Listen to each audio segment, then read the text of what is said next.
Good morning बाळांनो. बृहन्मुंबई महानगरपालिका शिक्षण विभाग शाळा बंद पण शिक्षण सुरू ऑनलाईन टीचिंग अंतर्गत आपण 2 दिवस म्हणजे मागच्या आठवड्यामध्ये आणि काल आपण मानवी शरीर इंद्रिय आणि शरीर संस्था याच्यावरती जे इंद्रिय संस्था हे जे पाठ पाहिला. तर या पाठामध्ये आपणाला जे छोटे छोटे जे प्रश्न आहेत त्या प्रश्नातून ह्या पाठाचं दृढीकरण आपल्याला करता येईल म्हणूनसाठी हा आपला एक आज काय आहे एक प्रश्न प्रपंच आहे. तर सरांनी सांगितलेल्या सूचनानुसार जेव्हा तुम्हाला मी 2 पर्याय वाचून दाखवेल त्यावेळेसच हँड रेज केला त्याचेच ते मार्क तिथे काय केले जातील धरले जातील. आणि एक कशी आहे एक हेल्दी कॉम्पिटिशन असावी. तुम्हाला प्रश्नांचा आनंद घेता यावा. आपल्याला जरी प्रश्नाचं उत्तर नाही देता आलं तरी त्या प्रश्नाचं उत्तर आपल्याला समजलं ज्ञान आपल्याला मिळालं एवढं जर मिळालं तरी बास. तर आपण सुरू करूया आजच्या ह्या प्रश्नोत्तराच्या कार्यक्रमाला. पण मला एक खूप आनंद वाटला की आज सकाळ सकाळ होलगुंडे सरांनी मला एक फोन केला की सर एका मुलीने मला काल तुम्ही सांगितलेला ग्रहपाठ जो होता ती हृदयाची आकृती श्वसन संस्थेची आकृती ही त्यांनी काढून पाठवली. अति उत्तम. त्या मुलीचं नाव माझ्या लक्षात नाही आता. पण त्या मुलीने जे दोन्ही आकृत्या काढल्या खूप छान. आणि तिला मी सूचना पण त्याप्रमाणे दिलेल्या आहेत आणि असाच प्रयत्न तुम्ही करत राहा. जेव्हा शिक्षक सांगतात आज करे सो अभी कर म्हणजे कल करे सो आज करे सो अभी कर असं जेव्हा आपण करू त्यावेळेस बाळांनो तुमच्यातली मरगळी झटकून जाईल आणि तुम्ही एक उत्तम असे नागरिक घडाल. कारण सूचना केल्यानंतर त्याची पुन्हा अंमलबजावणी करणं अत्यंत महत्वाचं आहे. तर चला आज आपण प्रश्नोत्तराचा कार्यक्रम पाहूया आणि आपले परीक्षक असतील श्रीयुत धनगर सर तर ते तुमचं गुणलेखन करणार आहेत आणि गावडे सर तुम्हाला सगळ्यांना कंट्रोल करणार आहेत. तर सर्वांचं मी आमच्या टीमचं मनापासून हार्दिक स्वागत करतो आणि आपण या प्रश्नाच्या कार्यक्रमाला आता सुरुवात करूया. तर चला आपला पहिला प्रश्न आहे पहा. गरज असेल अशा व्यक्तीला बाहेरचे रक्त देणे या क्रियेला टिंबटिंब म्हणतात. पर्याय पहिला रक्तदान, पर्याय दुसरा रक्तपराधान. रक्तदान प्रीती राठोड. Very good. रक्तदान. अजून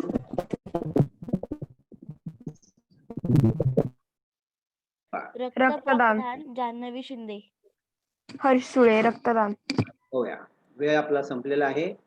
त्याचं उत्तर आहे रक्तपराधान. पहा बाहेरून रक्त देणे म्हणजे दुसऱ्याचं रक्त आपल्या शरीरात घेणे याला म्हणतात रक्तपराधान. लक्षात घ्या. रक्तदान म्हणजे दुसऱ्याला रक्त देणे. रक्त घेतोय आपण बाहेरचं रक्त घेतोय याला म्हणतात रक्तपराधान. चला कळलं असेल तुम्हाला. दुसरा प्रश्न.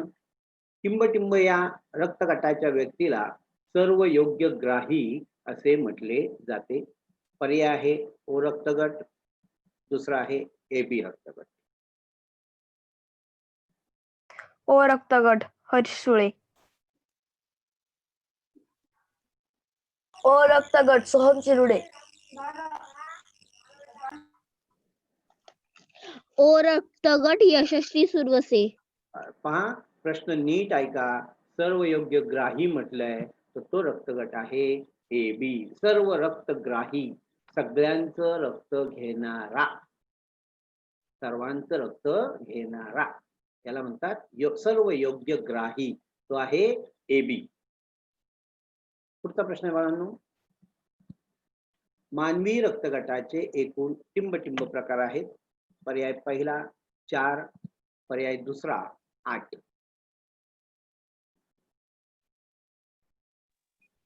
Sir 8. Very good. Janhavi Shinde. Janhavi. Astha Kukde.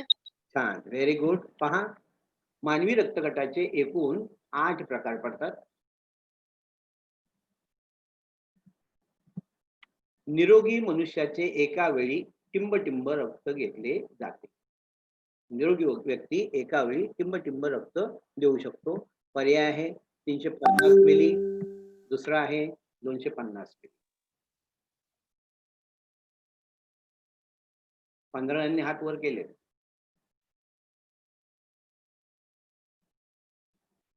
Sir 350 milli.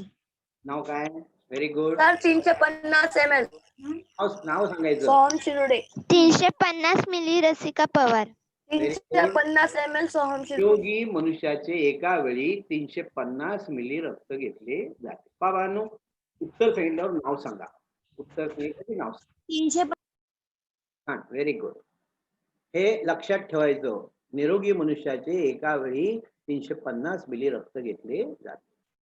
पुढचा प्रश्न आहे, राष्ट्रीय ऐच्छिक रक्तदान दिन दरवर्षी टिंबटिंबला साजरा करतात.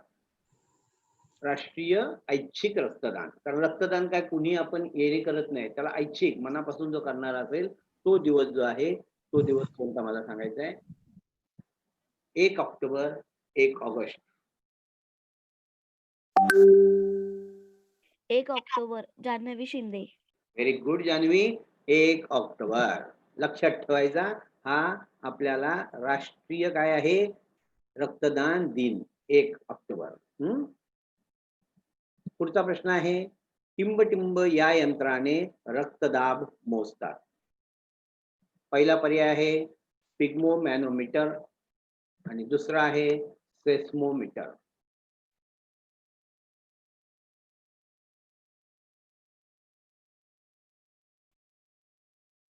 Sphygmomanometer, Janhavi Shinde. Janhavi Shinde. Sphygmomanometer, Soham Shirude. Very nice, very nice. आपण पाहूया, स्पिग्मोमॅनोमीटर या यंत्राने रक्तदाब मोजतात. ते यंत्र जे आहे ना बाळांनो, त्या यंत्राचं नाव बऱ्याच जणांना माहित पण नाहीये, पण आपल्याला हे जर आपण पाठ केलं स्पिग्मोमॅनोमीटर, तर आपण पुढे गेलं तर आपण पटकन विचारू शकतो ना, याला स्पिग्मोमॅनोमीटर म्हणतात. म्हणजे दे ऑल्सो, म्हणजे तुम्हाला तुमचं ज्ञान किती आहे हे त्यांना लगेच कळतं. आणि सेस्मोमीटर मी तुम्हाला कालच सांगितलं की सेस्मोमीटरने आपण भूकंपाची जी तीव्रता आहे ती काय करतोय, मोजू शकतोय. तर हे दोन्ही यंत्र आपल्या लक्षात ठेवायचं आहे.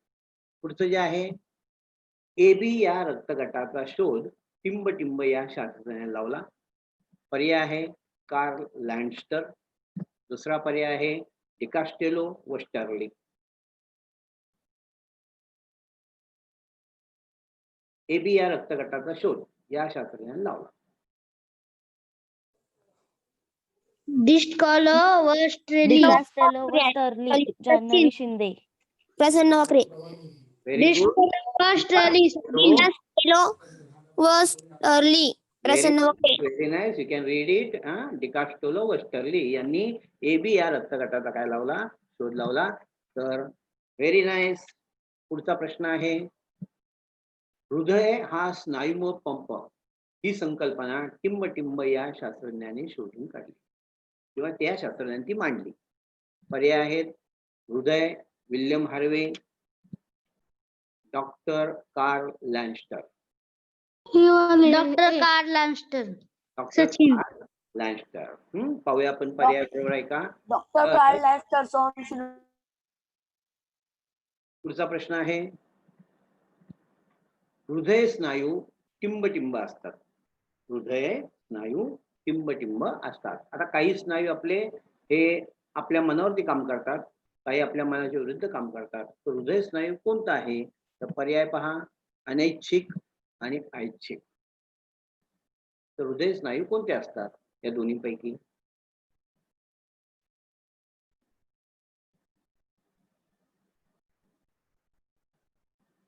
कोण सांगेल. अनैच्छिक हर्षुळे. अनैच्छिक, सोहम शिरुडे. पहा, याचा पर्याय अनैच्छिक हर्षुळे. अनैच्छिक. हृदय स्नायू हे अनैच्छिक. आता तुम्हाला ऐच्छिक आणि अनैच्छिक यातला फरक तुम्हाला कळला पाहिजे बाळांनो. पहा, तुमची इच्छा असेल तर तुम्ही काम करता, कधी कधी तुम्ही काय करता, इच्छा नसेल तर काम करत नाही. पण आपल्या हृदयाला असं करून चालणार नाही. हृदयाला आपल्याला त्याला जर त्याची इच्छा असेल तर तो बंद म्हणेल तर बंद होईल, असं होईल का, नाही. तर आपल्या शरीरामध्ये काही असे जे इंद्रिय आहेत, असे काही स्नायू आहेत की हृदय म्हणा किंवा आपलं फुफ्फुस म्हणा, हे अनैच्छिकपणे काय करतं, नेहमी कार्य करत असतं. आता आपले डोळे पहा, आपली इच्छा असेल तर आपण डोळे बंद करतो. म्हणजे डोळे हे ऐच्छिक अनैच्छिक दोन्ही काम करू शकतात. पण हृदय स्नायू मात्र आपलं अनैच्छिक असं काय करतं, त्याचे स्नायू आहेत ते अखंडपणे काम हे करत असतं. म्हणून तर तुम्हाला मी त्यावेळेस पण एक प्रश्न विचारला होता की कुत्रा जेव्हा झोपलेला असतो त्यावेळेस त्याचं पोट खालीवर होत असतं, म्हणजे त्याच्या शरीरामध्ये श्वसनाची क्रिया, रक्ताभिसरणाची क्रिया हे सतत चालूच असते, ती बंद नसते. पुढे पहा, ऐच्छिक आणि अनैच्छिक तुम्हाला कळलं असेल. पुढचा प्रश्न, आपल्या हृदयाचे साधारणतः वजन टिंब असते.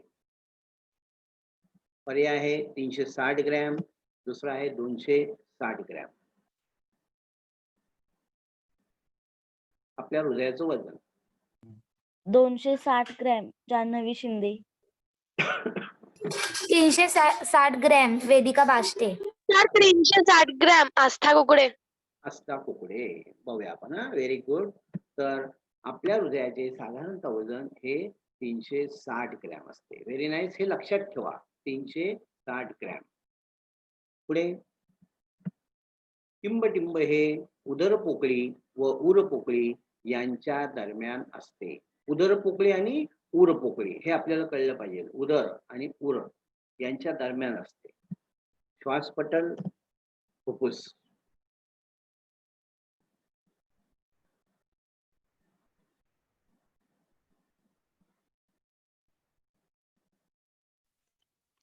श्वासपटल. Very nice. कोण आहे? नाव सांगायचं. सुहास पटल सोहम शिरुडे. सुरवसे. हा, नाव सांगायचं बेटा. म्हणजे लगेच तिकडे आपले सर काय करतात, तुझं नावापुढे टिक करून टाकतात. श्वासपटल. छान. तर उदर पोकळी आणि उर पोकळी यांच्या दरम्यान काय असते? श्वासपटल असते, की जेणेकरून तो डायफ्रॅमचं काम करतो, पडद्याचं काम करतो. जेव्हा तो पडदा आत ढकलला जातो त्यावेळेस उच्छ्वास बाहेर येतो आणि पडदा खाली खेचला जातो. म्हणजे आपण श्वास घेतो त्यावेळेस ते आपलं जे श्वासपटल जे आहे हे खाली खेचलं जातं. हे तुम्हाला प्रयोगाने सुद्धा दाखवलेलं आहे, फुग्याच्या प्रयोगाने. तर आपण ते पुढे पाहूया. RBC, रेड ब्लड कॉर्पस्कल्स, तांबड्या पेशी, यांची निर्मिती टिंब मध्ये होते. पर्याय आहे अस्थिमज्जा, दुसरा आहे फुफ्फुस.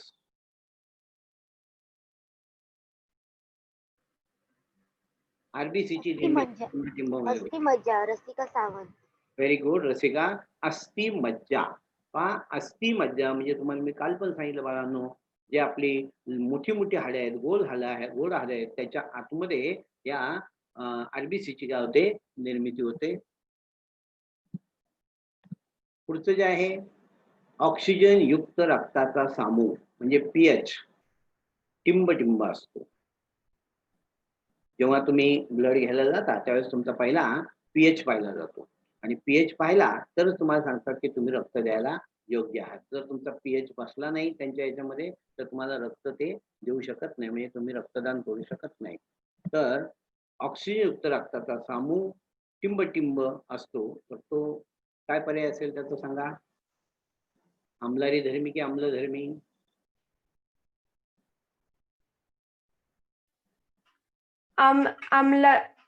आम्लधर्मी.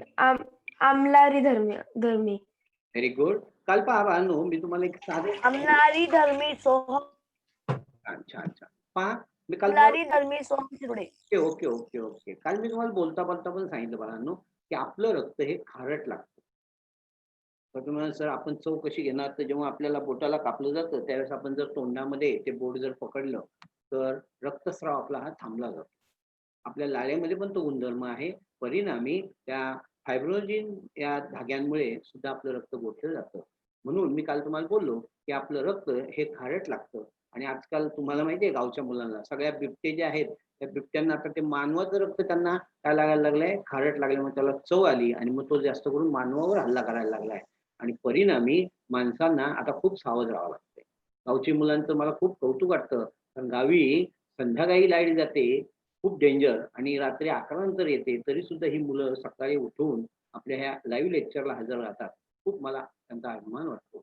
बाळांनो, या ऑक्सिजनयुक्त रक्ताचा सामूह जो आहे हा आम्लारी धर्मी असतो आणि तो 7.4 असतो. पाहूया आपण पुढे. RH पहा, रक्तगट मेन 4 AB आणि O. पण ह्या RH रक्तगटामुळे त्याचे 8 भाग झाले. तर या रक्तगटाचा शोध कुणी लावलाय? त्याचे पर्याय पहा.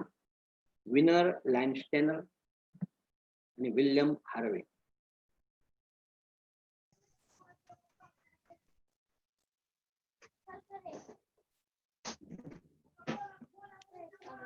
विनर व Landsteiner. Yashasvi Suravase. Yashasvi Suravase. Very good. पाहूया आपण विनर व लँडस्टेनर. पाहूया मनुष्यानं एक शोध लावला की तो शांत बसत नाही. त्याच्यात अजून पुढे काय आहे? हे मी काल पण तुम्हाला सांगितलं की त्या शोधामध्ये पुढे अजून काय आहे?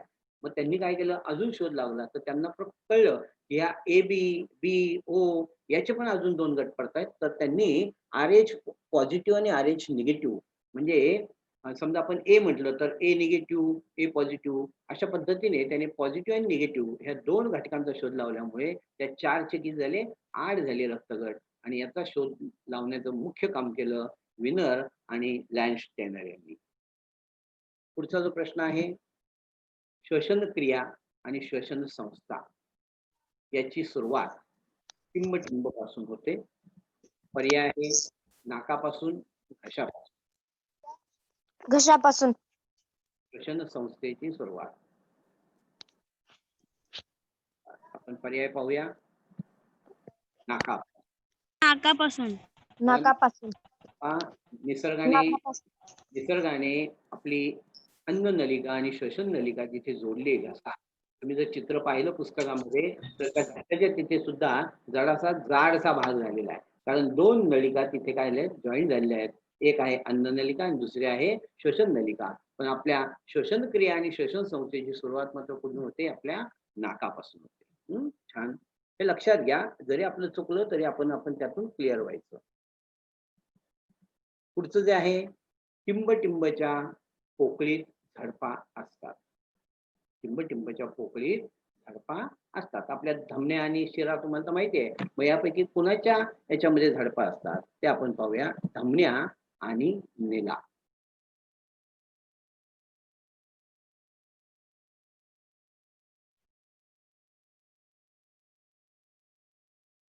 नीला.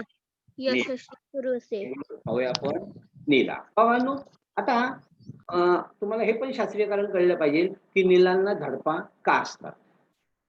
लक्ष घ्या. नीला काय करतात की शरीरातलं जे अशुद्ध रक्त आहे ते शुद्धीकरणासाठी कुणाकडे आणतात? हृदयाकडे आणतात. मग हृदयाकडे येत असताना त्या हृदयामध्ये आकुंचन प्रसरण होत असतं. मग कधी कधी ते रक्त जे आहे ना आकुंचन प्रसरण क्रियेमध्ये मागे पण सरकण्याची काय असते? शक्यता असते. मग ते मागे रक्त सरकू नये किंवा मागे परत फिरू नये म्हणून ह्या झडपा लगेच काय होतात?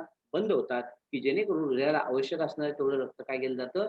खेचलं जातं आणि पुन्हा ती झडप काय होते? उघडी होते. मग मेन काम पहा ह्या झडपांचं काय आहे? तर आवश्यक रक्त हे हृदयाला पुरवणे आणि हृदयाकडनं पुन्हा रक्त मागे फिरू नये निलेमध्ये म्हणून साठी त्या काय असतात? त्यांना झडपा असतात. धमन्यांना मात्र झडपा नसतात. कारण धमन्यामधून रक्त तुम्हाला मी सांगितलं की एका वेळेस एका संकुलन मधून 78 मिली रक्त हे काय केलं जातं? पुढे टाकलं जातं हृदयातून पंपिंग मधून आणि मग त्यामुळे त्या धमन्यांवर तो प्रेशर येतो. मग तो प्रेशर सहन करण्यासाठी त्यांच्या भित्तिका सुद्धा काय असतात? जाड असतात. फक्त धमन्यांना काय नसतात? झडपा नसतात. Very good. केशवाहिन्या किंवा केशिका एकमेकांना जोडल्या जाऊन टिंब तयार होतात. टिंब तयार होतात किंवा बनतात. पर्याय पहा. धमन्या आणि शिरा. केशवाहिन्या बोलले मी तुम्हाला. केशवाहिन्या जोडून काय तयार होतं?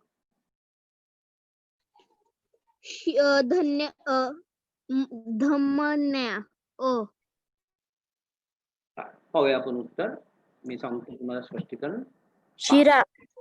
आता ऐका. आता आपल्या शरीरामध्ये खोलवर कोण जातात? धमन्या. आणि धमन्या गेल्यानंतर त्यांचं बारीक बारीक बारीक काय होतात? केशवाहिन्या तयार होतात. म्हणजे या तुमच्या त्वचेलगत असतात. बरोबर. आणि ह्या काय होतात? त्या नंतर बारीक धमन्या ह्या पुन्हा काय होतात? जोडल्या जातात. म्हणजे केशवाहिन्या ह्या जोडल्या जातात आणि या केशवाहिन्या जोडल्यानंतर पुन्हा त्यांच्या काय होतात? शिरा तयार होतात. आणि त्या शिरा पुन्हा काय होतात? शरीरातला नको असलेले घटक आहेत कार्बन डायऑक्साईड वगैरे वगैरे ते पुन्हा पुढे आणतात. म्हणजे ते रक्त जे आहे अशुद्ध रक्त ते पुन्हा हृदयाकडे आणतात. म्हणजे केशवाहिन्या जर एकमेकांना जोडल्या गेल्या बारीक बारीक असतात त्या जोडल्या जाऊन त्यांच्यापासून काय तयार होतात? शिरा तयार होतात. पुढे शरीराच्या सर्व भागाकडून हृदयाकडे ऑक्सिजन विरहित म्हणजे ऑक्सिजन नसलेलं रक्त टिंब वाहून नेतात. पर्याय आहे धमन्या आणि नीला.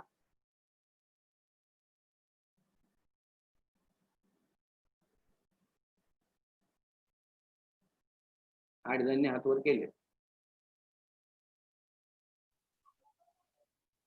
नीला यशस्वी सुरवसे. Very good. नीला सोहम शिरुडे. दमने प्रीती राठोड. नीला नीला. सावंत. छान छान छान.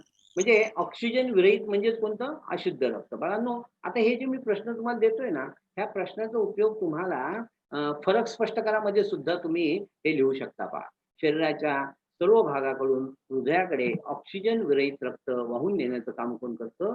नीला करतात. कोण करतात? नीला. आणि याच्याच विरुद्ध काय, की शरीराच्या सर्व भागात ऑक्सिजन युक्त रक्त वाहून नेण्याचं काम कोण करतात? धमन्या करतात. म्हणजे आपल्याला कुठे प्रश्न कोणता कसा वापरता येईल हे सुद्धा तुम्हाला तिथे कळलंय.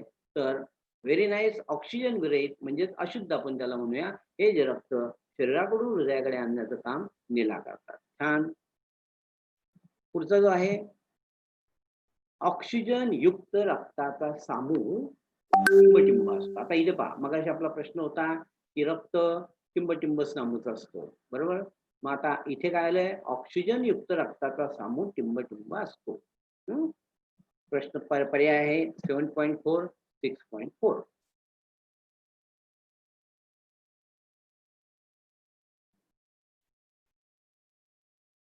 सात जणांनी हात वर केले. 7 पॉइंट सर प्रसन्न वखरे. 7.4 सोहम शिरुडे. प्रसन्न वखरे. छान. पहा, आता ऑक्सिजन युक्त रक्ताचा समूह. आता समूह हा शब्द आहे ना बाळांनो, जे गावची मुलं आहेत ना, त्यांना शेतीबद्दल समूह हा शब्द सगळ्यांना माहिती आहे. आपण नेहमी शेतीचा काय करतो? समूह पाहतो की शेतीचं बाबा याच्यामध्ये आम्लारी धर्मी आहे का आम्लधर्मी, याच्यात काय टाकलं पाहिजे, बरोबर, की जेणेकरून आपल्या शेतीचा समूह व्यवस्थित होईल आणि आपलं पीक चांगलं येईल. तसंच माणसाने शेतीसाठी तर केला समूह ओळखला, पण माणसाने आपल्या रक्ताचा पण समूह काय केला? एक परफेक्ट असा ठेवला की जर तो 7.4 असेल तरच आपण त्याचं रक्त या रक्तदानासाठी घेऊ शकतो. छान. Very good. रक्त ही टिंबटिंब संयोगी ऊती आहे. रक्त ही टिंबटिंब संयोगी ऊती आहे. पर्याय आहे द्रायू, दुसरा आहे स्नायू. द्रायू जान्हवी शिंदे. Very good. रक्त ही द्रायू संयोगी ऊती आहे. छान. व्हेरी गुड जान्हवी, खूप छान. पुढचं, सूक्ष्मजीवांमुळे होणाऱ्या रोगांपासून टिंबटिंब पेशी रक्षण करतात. पर्याय आहे पांढऱ्या, तांबड्या.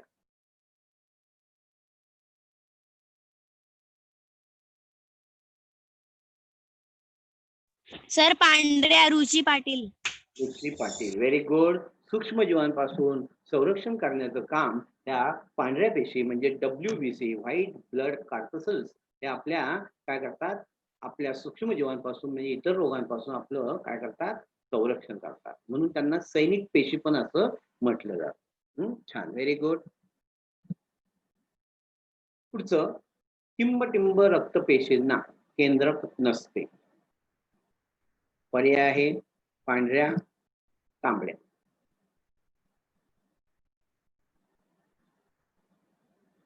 टिंबटिंब रक्तपेशींना केंद्रक नसते. तांबड्या जान्हवी शिंदे. तांबड्या पेशी, बरोबर. पहा बाळांनो, तांबड्या रक्तपेशींना केंद्रक नसते. मग आता बाकी आपल्या ज्या पांढऱ्या आहे किंवा रक्तपट्टिका ज्या आहेत यांना मात्र काय असतं? केंद्रक असतं. मग तुम्हाला हे फरकामध्ये सुद्धा तिथे लिहिता येईल.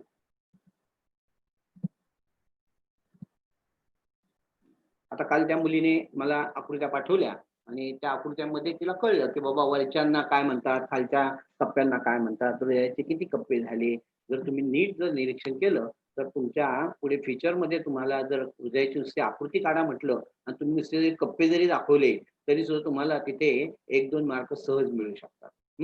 तर हृदयातील वरच्या कप्प्यांना टिंबटिंब म्हणतात. निलये आणि अलिंदे.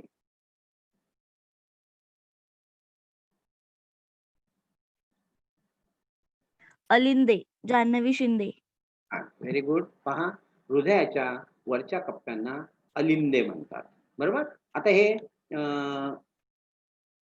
अलिंदे वरच्या बाजूला असतात आणि निलय काय असतात खालच्या बाजूला असतात आणि मध्ये जो पडदा आहे त्याच्यामुळे त्यांचे 4 भाग होतात. पुढे पहा, टिंबटिंबच्या भित्तिका जाड असतात. आता मगाशी माझ्या बोलण्यातून गेलं ते, टिंबटिंबच्या भित्तिका जाड असतात. पर्याय पहा, धमन्या आणि निला.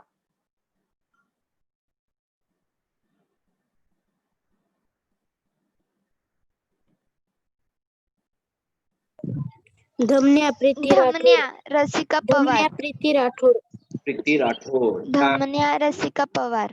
आपण पाहूया. तर धमन्यांच्या भित्तिका काय असतात, जाड असतात. आता मगाशी मी तुम्हाला त्यावेळेस सांगून गेलं की हा प्रश्न पुढे होत आहे मला माहिती होतं, पण तरी सुद्धा मी का सांगितलं, कारण तो संदर्भ आला होता. धमन्यांच्या भित्तिका जाड का असतात, कारण धमन्या ह्या काय करतात, शुद्ध रक्त शरीरभर पुरवतात. म्हणजे ज्यावेळेस ते पंपिंग होतं त्यावेळेस पंपिंग होत असताना मिनिटाला सेकंदाला जर 78 मिलीलिटर रक्त जर फेकलं जात आहे, तर ते फेकलं गेलेलं रक्त त्याची जी ताकद आहे ती झेलण्याची क्षमता या धमन्यांमध्ये असावी. म्हणून या धमन्यांच्या ज्या भित्तिका आहेत ह्या काय असतात, जाड असतात, की जेणेकरून आलेलं जे रक्त जे आहे ते आपल्या शरीरभर पुरवताना त्याचा जो प्रेशर आहे तो त्यांना सहन करता यावा. म्हणून निसर्गाने पहा, देवाने आपली खूप काळजी घेतलेली बाळांनो, पण आपण आपल्या शरीराची काळजी आपण स्वतः घ्यायची आणि स्वतः काय बनायचंय, या सर्वापासून सुरक्षित बनायचंय. त्याने त्याची काळजी दिलेली आहे, त्याने आपली निर्मिती केलेली आहे, आपण फक्त ते सांभाळणं हे आपलं काम आहे. म्हणून या आतमध्ये जर पाहिलं तर धमन्या यांच्या ज्या भित्तिका आहेत त्या काय असतात, जाड असतात. त्या का जाड असतात हे तुम्हाला कळलं. पुढचं, तांबड्या रक्तपेशींचे आयुष्यमान सुमारे टिंब दिवस असते. पर्याय आहे 170 ते 127, दुसरा आहे 200 ते 227.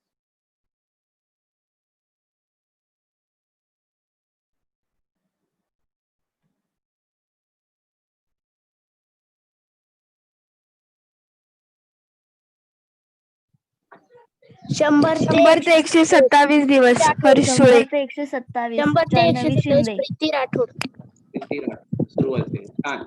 पहा, तांबड्या रक्तपेशीचं आयुष्यमान सुमारे 100 ते 127 दिवस असते. पहा, आपल्या शरीरामध्ये ह्या तांबड्या पेशी ज्या आहेत त्या 100 ते 127 दिवस काय होऊ शकतात, जगू शकतात. आणि कालांतराने आपल्या शरीरामध्ये ह्या रक्तपेशी ह्या निर्मिती चालूच असते. मी तुम्हाला त्या हिशोबाने सांगितलं, काल पण सांगितलंय की जेव्हा आपण रक्त देतो तर आपल्या शरीरामध्ये पुन्हा रक्ताची निर्मिती ही एका दिवसात होते. 24 तासामध्ये आपण जेवढं रक्त दिलंय तेवढ्या रक्ताची निर्मिती आपल्या शरीरात होत असते. आणि या शरीरामध्ये रक्तपेशी किंवा रक्ताची निर्मिती होण्याच्यामुळेच आपल्याला रक्तदान हे केलंच पाहिजे, की जेणेकरून आपल्याला एक, आता तुम्हाला वेगळं वाटेल पण साहजिक आहे की जर तुम्ही रक्तदान केलं तर रक्तदान केलेल्या माणसाला विचारा की 4 दिवसांनी त्याला कसं वाटतं. त्याला एकदम फ्रेश वाटतं. म्हणजे तो जो माणूस आहे अति उत्साही आणि उत्साहाने काम करतो. जर रक्तदान केलं असेल त्याला तुम्ही विचारा. कारण आम्ही स्काउटिंग मध्ये असताना आम्ही सुद्धा रक्तदान जेव्हा केलंय की नाही, की त्या दिवशी आपल्याला थोडं म्हणजे ते ग्लुकोज वगैरे देतात, आपले लोक सांगतात रक्तदान केलं, पण काही नसतं. आपल्या शरीरामध्ये या रक्ताची निर्मिती होत असते आणि आपल्या शरीराला कोणत्याही प्रकारचा त्रास होत नाही. पण अत्यंत उत्साहाने, कारण नवीन कार्य करणाऱ्या पेशी हे आपल्या शरीरामध्ये अजून काय करतात, चांगलं काम करतात. म्हणून रक्तदान करणं हे अत्यंत महत्वाचं आहे. पुढे, पेशी श्वसन प्रक्रियेत टिंबटिंबच्या स्वरूपात ऊर्जा निर्मिती होते. पेशी श्वसन, ओटीपी आणि एटीपी. पेशी श्वसन,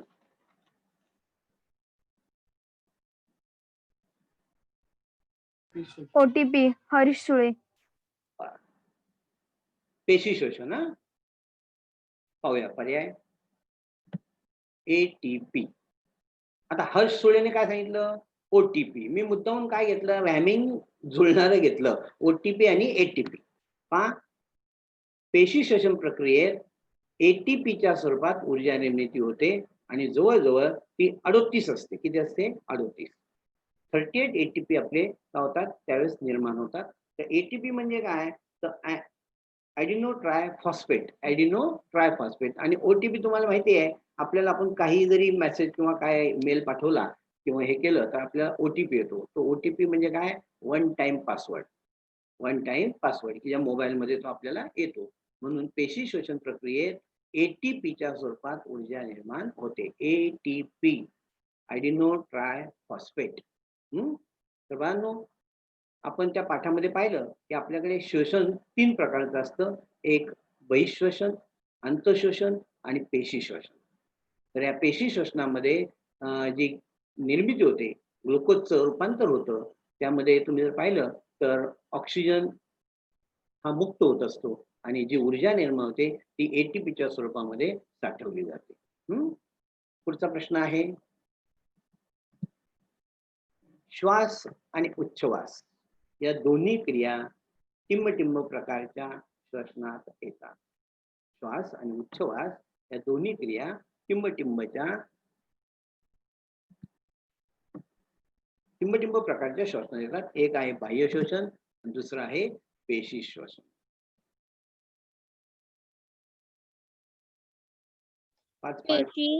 पेशी श्वसन यशस्वी सुरू असे. श्वास आणि उच्छ्वास. बाबांनो, याचा पर्याय आहे बाह्य श्वसन. Very good. तर आपण जर पाहिलं तर पहिल्याच याच्यात मी तुम्हाला सांगितलंय की आपल्याकडे श्वसनाचे 3 प्रकार आहेत. एक बाह्य श्वसन, दुसरं अंतःश्वसन आणि तिसरं पेशी श्वसन. तर पहा, बाह्य श्वसन म्हणजे नाकाने हवा आत घेणे आणि नाकातून बाहेर हवा बाहेर सोडणे, याला म्हणतात बाह्य श्वसन. नाकातून आपण आत हवा घेतो त्याला म्हणतो श्वास आणि नाकातून आपण हवा बाहेर टाकतो त्याला म्हणतो उच्छ्वास. म्हणजे श्वास आणि उच्छ्वास या दोन्ही क्रिया आपल्या शरीरामध्ये बाह्य श्वसन या प्रक्रियेमध्ये मोडतात. अंतःश्वसनामध्ये मी तुम्हाला सांगितलं की अन्नाचं पचन वगैरे होणे, बरोबर, त्यामधले विद्राव्य घटक खेचून घेणे. आणि या पेशी श्वसनामध्ये पण तुम्ही पाहिलं की ग्लुकोजचं रूपांतर काय होतंय, ऑक्सिजन मध्ये होतं आणि एटीपी मॉलिक्युल्स मध्ये होतं. तर अशा प्रकारे या श्वसनाचे 3 प्रकार, बाह्य श्वसन, अंतःश्वसन आणि पेशी श्वसन. त्यातला प्रश्न आपला होता, श्वास आणि उच्छ्वास या दोन्ही क्रिया आपण नाकाने करतो आणि या दोन्ही क्रिया नाकाने करत असताना हे कोणत्या अंतर्गत जातं, तर बाह्य श्वसनामध्ये जातं. पुढचा प्रश्न जो आहे, टिंब परिस्थितीत हृदयाचे स्पंदन जलद होईल. आपलं हृदयाचं जे स्पंदन आहे, आकुंचन आणि संकुडन, बरोबर, म्हणजे प्रसरण, आकुंचन आणि प्रसरण या दोन्ही ज्या क्रिया आहेत त्या जलद कधी होतील पुढच्या 2 क्रियांमध्ये. तर पहा, पहिलं आहे आराम करणे आणि दुसरं आहे धावणे. धावणे, हरीश सुळे. पहा, व्हेरी गुड. तर धावणे या परिस्थितीमध्ये आपल्या हृदयाचं स्पंदन हे जलद होईल. म्हणजे आपला रक्तदाब हा वाढू शकतो धावण्या क्रियेने. परंतु रक्तदाब हा काही हे नाहीये, तो एक विकार आहे. ते आपल्याला रोग आणि विकारामध्ये बाळांनो एक फरक आहे. पहा, विकार हे बरे होऊ शकतात पण रोग हे मात्र बरे होऊ शकत नाही. तर अशा पद्धतीने विकार बरे होऊ शकत नाही, रोग बरे होऊ शकतात. तर परिस्थितीमध्ये, धावणे या परिस्थितीमध्ये हृदयाचं स्पंदन हे अत्यंत जलद होत असतं. पुढचं जे आहे, पहा, मनोज आहारात मीठ जास्त खातो तर त्याला टिंब विकार होऊ शकतो. पर्याय आहे उच्च रक्तदाब, मधुमेह.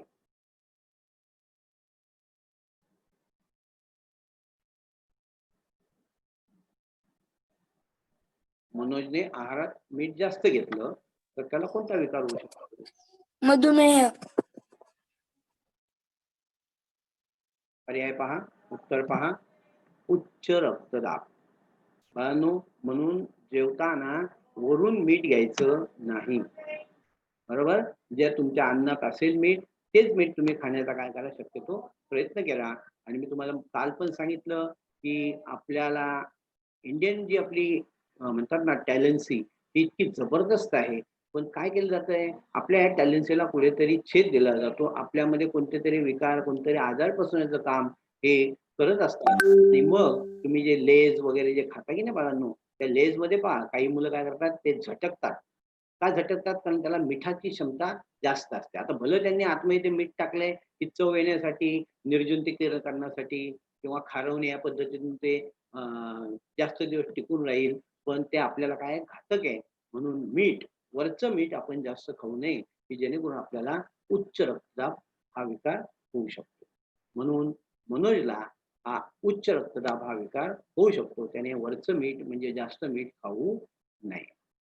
पुढचा प्रश्न जो आहे, सामान्यपणे निरोगी मानवाच्या हृदयाचे दर मिनिटाला टिंब ठोके पडतात. पर्याय आहे 78, दुसरा आहे 72. दर मिनिटाला आपले किती? 72. स्वस्तिक. Very good. पहा, सामान्यपणे निरोगी माणसाच्या हृदयाचे दर मिनिटाला 72 ठोके पडतात. किती ठोके पडतात? 72. Very good. छान उत्तर दिलं त्याने, की जेणेकरून डॉक्टर आपल्याला जे स्टेथोस्कोप लावतात, ते स्टेथोस्कोप लावल्यानंतर ते पाहतात की बाबा याचं श्वसन कसं चालू आहे, त्याप्रमाणे याचे हृदयाचे ठोके कसे पडतायत. तर ते जर 72 पडले दर मिनिटाला, तर मात्र याचं शरीर कसं आहे? व्यवस्थित आहे, निरोगी आहे. तर अशा पद्धतीने आपला हा जो मानवी शरीर आणि इंद्रिय संस्था हे जे चॅप्टर आहे, त्यातल्या सगळ्या प्रश्नांना मी काय केलंय? स्पर्श केलेला आहे. यामध्ये फक्त आपल्याला ज्या आकृत्या वगैरे ज्या असतात, त्या आकृत्या आपण काय करायच्या असतात, शाळेमध्ये आपल्या शिक्षकांना त्या काढून दाखवायच्या आणि याच्या साहाय्याने, या प्रश्नाच्या साहाय्याने तुम्ही आज जो सगळा चॅप्टरच्या खाली जे आपले प्रश्न दिलेले आहेत, ते तुम्ही काय करणार आहात? लिहिणार आहात आणि आपल्या शिक्षकांना तुम्ही ते देणार आहात. तर धन्यवाद. तुम्ही सर्वांनी खूप छान प्रश्नांची उत्तर दिलीत आणि हा प्रश्नोत्तरचा कार्यक्रम आपला इथे आता संपलेला आहे.